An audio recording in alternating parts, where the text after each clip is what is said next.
Welcome to financial news analysis of curiously education. मैं हूं Prashant Mawani. I hope you loading good. आज 24 मार्च 2022 है। दोस्तों आगे बढ़े उससे पहले प्लीज मेक श्योर कि आप इस लेक्चर को दूसरे स्टूडेंट्स के साथ शेयर जरूर करें। आई डोंट थिंक सो कि यूट्यूब पर कोई ऐसी सीरीज चल रही है जो फाइनेंशियल न्यूज़ को डेली बेसिस पर आपको प्रोवाइड कर रही हो। तो बहुत सारे स्टूडेंट्स को इसकी रिक्वायरमेंट है। यूपीएससी के स्टूडेंट्स, स्टेट पीएससी के स्टूडेंट्स, बैंकिंग एग्जामिनेशन और इसके अलावा जो अलग अलग एग्जाम्स हैं सभी में इकोनॉमी, फाइनेंस, बिजनेस के साथ जुड़े हुए न्यूज़ को पूछा जाता है।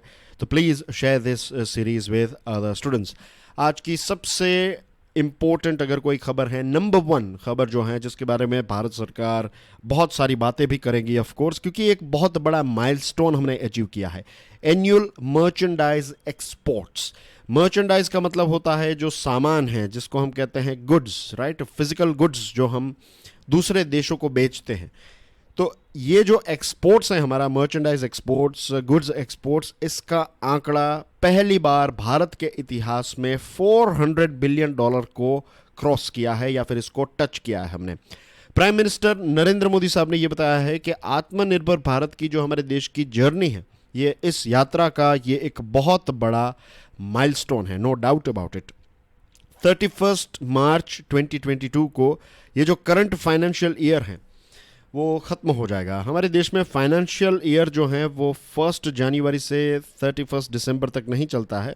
इसकी शुरुआत होती है 1 अप्रैल एवरी ईयर। 1 अप्रैल 2021 में ये करंट फाइनेंशियल ईयर की शुरुआत हुई और एक साल ख़त्म होगा 31 मार्च 2022 को। तो 9 दिन पहले ही हमने ये, एक साल ख़त्म नहीं हुआ, एक साल में एक हफ्ता और 2 दिन बाकी थे, तब हमने ये $400 बिलियन का मर्चेंडाइज एक्सपोर्ट का आंकड़ा क्रॉस कर लिया। बड़ी बड़ी चीज़ें जो भारत दुनिया के दूसरे देशों को बेचता है तो उसमें है petroleum products. Of course Bharat crude oil जो है वो इंपोर्ट करता है। हमारी जो रिक्वायरमेंट है उस रिक्वायरमेंट का 85% हम इंपोर्ट करते हैं। लेकिन you'd be also aware about that fact कि रिलायंस जो है हमारे देश में जामनगर में है, तो रिलायंस की रिफाइनरी जो है ये दुनिया की सबसे बड़ी रिफाइनरी है। तो दुनिया के बहुत सारे देश जो हैं वो क्रूड ऑयल भारत भेजते हैं, फिर हम यहाँ पर इसको रिफ़ाइन करते हैं। रिफ़ाइन करने के बाद पेट्रोल, डीजल, इसके अलावा जो अलग अलग रिफाइनरी में से प्रोडक्ट बनाए जाते हैं क्रूड ऑयल में से, तो ये सारे पेट्रोलियम प्रोडक्ट्स को भी भारत दुनिया के दूसरे अलग अलग देशों को एक्सपोर्ट करता है। इसी के साथ इंजीनियरिंग प्रोडक्ट्स हैं, जेम्स एंड ज्वेलरी हैं, केमिकल्स हैं, ये कुछ ऐसी चीज़ें हैं जिनका एक्सपोर्ट भारत बड़ी मात्रा में करता है। रही बात इंपोर्ट्स की, तो इस फाइनेंशियल ईयर में गुड्स जो हमने इंपोर्ट किए हैं उसका आंकड़ा है $589 बिलियन और इसकी वजह से ट्रेड डेफिसिट जो है वो है $188.2 बिलियन। नए स्टूडेंट्स के लिए मैं बताना चाहूँगा कि व्हाट इज़ ट्रेड डेफिसिट। दो चीज़ें होती है, एक है ट्रेड डेफिसिट, एक है ट्रेड सरप्लस। डेफिसिट यानी कि आप माइनस में हैं, सरप्लस यानी कि आप प्लस में हैं। एग्जाम्पल देता हूँ, मान लीजिए भारत ने 10 रुपये की चीज़ें एक्सपोर्ट की और 15 रुपये की चीज़ें जो हैं वो हमने इंपोर्ट की। तो हमने जो एक्सपोर्ट किया वो इंपोर्ट से कम है। तो हमने कितनी ज़्यादा चीज़ों का, कितने ज़्यादा रुपए का या फिर प्रोडक्ट्स का इंपोर्ट किया है, वैल्यू की बात करें तो 5 रुपये का। तो यहाँ पर क्या हुआ कि इंपोर्ट और एक्सपोर्ट को देखें तो हमने ज़्यादा इंपोर्ट किया कंपेयर टू एक्सपोर्ट। तो ट्रेड जो है वो सरप्लस में नहीं होगा, ये होगा कि 5 रुपये का ट्रेड डेफिसिट है। यही एग्जाम्पल अगर आप रिवर्स कर दें, मान लीजिए कि 15 रुपये का हमने एक्सपोर्ट किया और इंपोर्ट किया सिर्फ 10 रुपये का, तो यहाँ पर क्या होगा कि हमने, ये माइनस में था, ये आ गया प्लस में, कि हमने 5 रुपये का ज़्यादा एक्सपोर्ट किया कंपेयर टू आवर इंपोर्ट्स। तो यहाँ पर हमारा देश जो है वो ट्रेड सरप्लस में होगा। तो ऑफ कोर्स हमने इंपोर्ट्स जो हैं वो ज़्यादा किए हैं, एक्सपोर्ट्स जो हैं वो कंपेयर टू इंपोर्ट्स कम किया है। पर ना देखा जाए तो एक्सपोर्ट का वैसे आंकड़ा देखा जाए तो अपने आप में एक नया आंकड़ा, एक नया बेंचमार्क हमने सेट किया है। बट एनीवे ट्रेड डेफिसिट जो है वो $188.2 बिलियन का रहा है। हमारे commerce and industry minister Piyush Goyal साहब ने यह कहा कि ये एक माइलस्टोन है, नो डाउट। और बहुत सारे चैलेंजेस थे, जैसे कि कोविड-19 पेंडेमिक, उसकी वजह से लॉकडाउन, ट्रांसपोर्टेशन में इश्यू, इंश्योरेंस की प्राइस ज़्यादा थी, फ्यूल की प्राइस ज़्यादा थी, ऊपर से रशिया और यूक्रेन का वॉर। तो ये सारी अलग अलग एडवर्सिटीज़, इन सारे अलग अलग चैलेंजेस के होने के बावजूद भी भारत ने इस आंकड़े को क्रॉस किया है। ऑन एन एवरेज अगर देखा जाए तो एक महीने में भारत ने $33 बिलियन की आइटम को एक्सपोर्ट किया और हर रोज़ लगभग $1 बिलियन की आइटम को हमने एक्सपोर्ट किया है। हमारे लिए 5 बड़े एक्सपोर्ट डेस्टिनेशंस, ऐसे 5 देश जिनमें सबसे ज़्यादा हम चीज़ों को एक्सपोर्ट करते हैं, तो नंबर 1 पर है यूएसए, उसके बाद आता है यूएई, फिर चाइना है, बांग्लादेश है और नेदरलैंड्स हैं, राइट। तो ये हैं इस पर्टिकुलर टॉपिक के साथ जुड़ी हुई मोस्ट इंपॉर्टेंट चीज़ें। आगे बढ़े उससे पहले dear friends, do check out my motivational podcast curiously forever. ये Spotify, Gaana, Jio Saavn, Google podcast, Amazon music, Wink music, इसके अलावा जो बड़े बड़े पॉडकास्ट के प्लेटफॉर्म्स हैं, इस पर हर रोज़ डिलीवर किया जाता है। 3-4 मिनट का एक मोटिवेशनल ऑडियो होता है, आप इसको ज़रूर सुनिएगा, आपको बहुत ज़्यादा इंस्पिरेशन और मोटिवेशन मिलेगा। नाम है curiously for ever. How you can find it? आप स्पॉटिफाई पे जाइए, क्यूरियसली फॉर एवर को सर्च कीजिए, आपको ये लोगो वाली एक बैनर मिल जाएगा, उसको बस देखिए आप, राइट, उसमें स्क्रॉल कीजिए, आपको लगभग 110 से भी ज़्यादा पॉडकास्ट उस पर अवेलेबल हैं और हर रोज़ 6 बजे सुबह नया पॉडकास्ट ऐड होता है। Semiconductor fab plant. अब सेमीकंडक्टर एक ऐसा टॉपिक है जिसके बारे में हमने बहुत सारी बातें कर ली है, तो मैं उनकी डिटेल्स में नहीं जा रहा हूं, लेटेस्ट अपडेट के ऊपर ही फोकस करेंगे।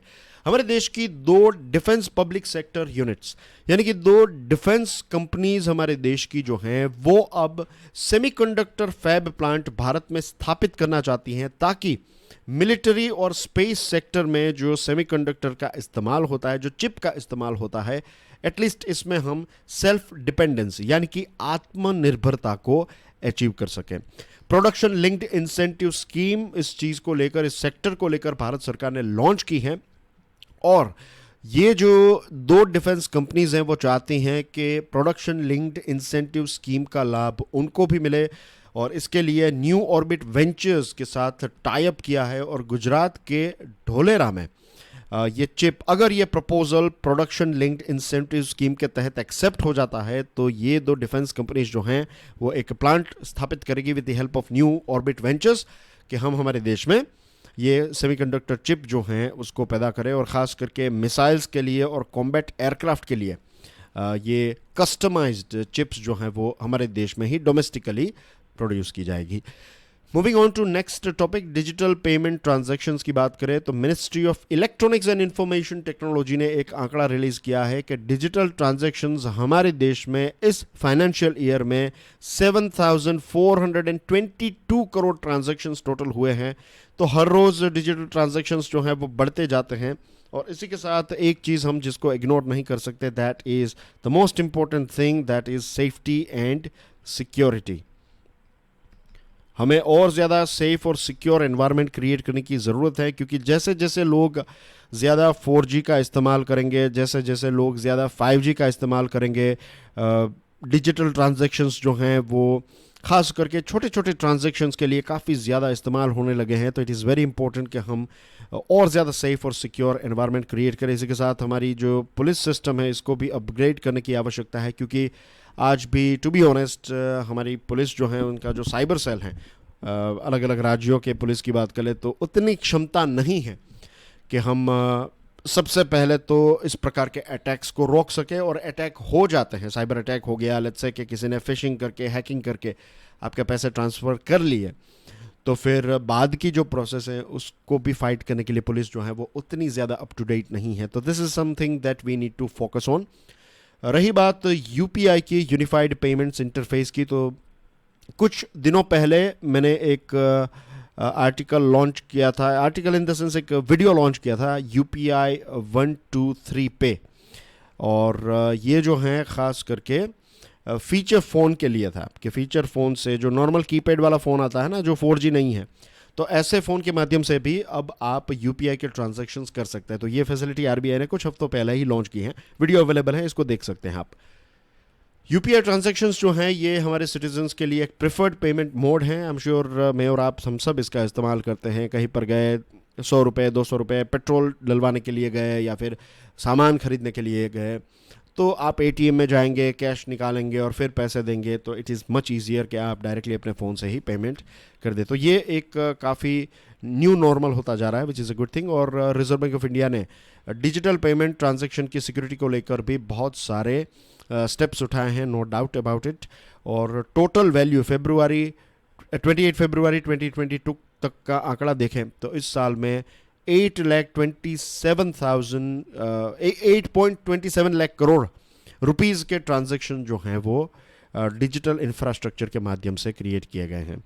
Moving on to next news item, छोटी सी खबर है लेकिन इंटरेस्टिंग खबर है, इलेक्ट्रॉनिक व्हीकल्स के साथ जुड़ी हुई एक अपडेट है।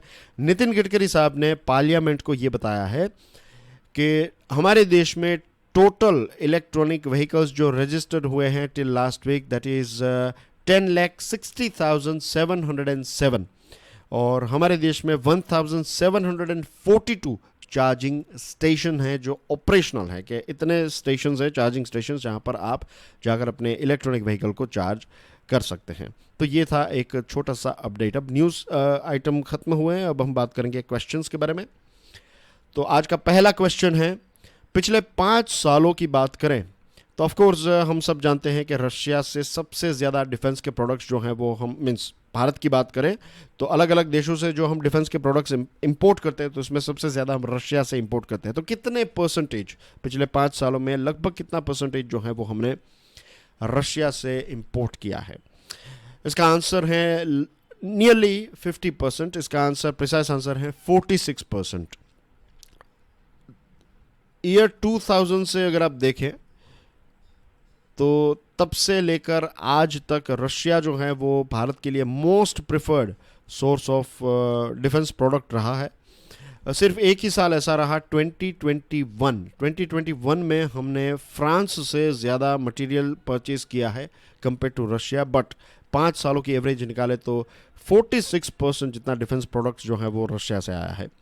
नेक्स्ट क्वेश्चन, श्रीलंका ने चाइना को कहा है कि आप हमें $2.5 बिलियन का असिस्टेंस हेल्प कीजिए हमारी, क्योंकि श्रीलंका जो है उसमें इकोनॉमिक क्राइसिस चल रही है। एंड हमने इससे पहले भी इसके बारे में बात की थी। देखिए, श्रीलंका जो है वो एक आइलैंड नेशन है, ट्रॉपिकल आइलैंड नेशन है, तो टूरिज़्म सबसे ज़्यादा फेमस, मीन्स टूरिज़्म के लिए काफ़ी फेमस है। दुनिया के बहुत सारे, खास करके यूरोप और अमेरिका के लोग जो हैं वो श्रीलंका जाते हैं टूरिज़्म के लिए, हॉलीडे के लिए। तो इस सेक्टर से श्रीलंका को काफ़ी सारे पैसे मिलते हैं। फिर श्रीलंका के लोग जो हैं वो दुनिया के अलग अलग देशों में रहते हैं, तो वहाँ से वो रेमिटेंस भेजते हैं, लेकिन कोविड की वजह से ये दोनों चीज़ें जो हैं वो ठप हो गई। तो श्रीलंका की इकोनॉमी जो है वो क्राइसिस से गुजर रही है। तो ऑलरेडी उन्होंने $2.5 बिलियन की डिमांड की है, और चाइना ने कहा है कि हमने ऑलरेडी जब से पेंडेमिक स्टार्ट हुआ है तब से एक बड़ी अमाउंट जो है वो श्रीलंका को दी है। तो ये बड़ी अमाउंट कौन सी है, कितने डॉलर्स ऑलरेडी चाइना ने श्रीलंका को दे दिए हैं? तो द आंसर इज $2.8 बिलियन। ये बात चाइना के जो एम्बेसडर हैं श्रीलंका में, उनका नाम है क्वी जैन होंग साहब जो हैं, उन्होंने ये कहा कि जब से कोविड की शुरुआत हुई है तब से लेकर आज तक चाइना ने ऑलरेडी $2.8 बिलियन जो है वो मदद के रूप में श्रीलंका को दिए हैं, और श्रीलंका जो है वो $2.5 बिलियन की डिमांड कर रहा है। Last question of the day, अगर हम ऑयल की बात करें, एनर्जी की बात करें, तो अभी ऑयल की प्राइसेस काफ़ी ज़्यादा बढ़ चुकी हैं, जिसके बारे में हमने काफ़ी सारी डिस्कशन की है। But anyway the question is कि which country recently said that it is ready to meet India's energy security needs as it is negotiating with the world power on lifting sanctions against it. एक ऐसा देश है जिसने कहा कि हमारे ऊपर सैंक्शंस लगे हैं, तो उसके साथ नेगोशिएशन चल रहे हैं दुनिया के देशों के साथ, तो वर्ल्ड पावर्स के साथ, कि हमारे ऊपर सैंक्शंस हटाया जाए और हम भारत की जो एनर्जी सिक्योरिटी नीड है उसको फुलफिल करने के लिए तैयार है। तो कौन सा ऐसा देश है, किस देश ने ऐसा कहा है? 4 ऑप्शन है आपकी स्क्रीन पर, और इसका राइट आंसर है ईरान। ऑलरेडी हम सऊदी अरेबिया, रशिया और इराक से ऑयल खरीदते हैं। ईरान से हमने ऑयल खरीदना जो है वो नियरली बंद कर दिया है बिकॉज ऑफ दिस कादसा, जो यूएसए ने सैंक्शंस लगाए इसकी वजह से।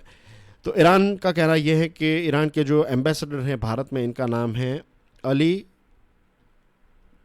छेगेनी जो है, उन्होंने कहा कि भारत की एनर्जी सिक्योरिटी नीड को फुलफिल करने के लिए ईरान तैयार हैं। And that's everything in today's discussion dear friends. Please make sure कि आप इस सीरीज़ को दूसरे स्टूडेंट्स तक ज़रूर पहुंचाइए. वीडियो पसंद आया हो तो hit the like button and stick your comment about this series in the comment section. I will see you soon. Till then, enjoy your studies. कुछ और वीडियोस लेकर आने वाला हूँ आज, तो stay curious and stay tuned. जय हिंद.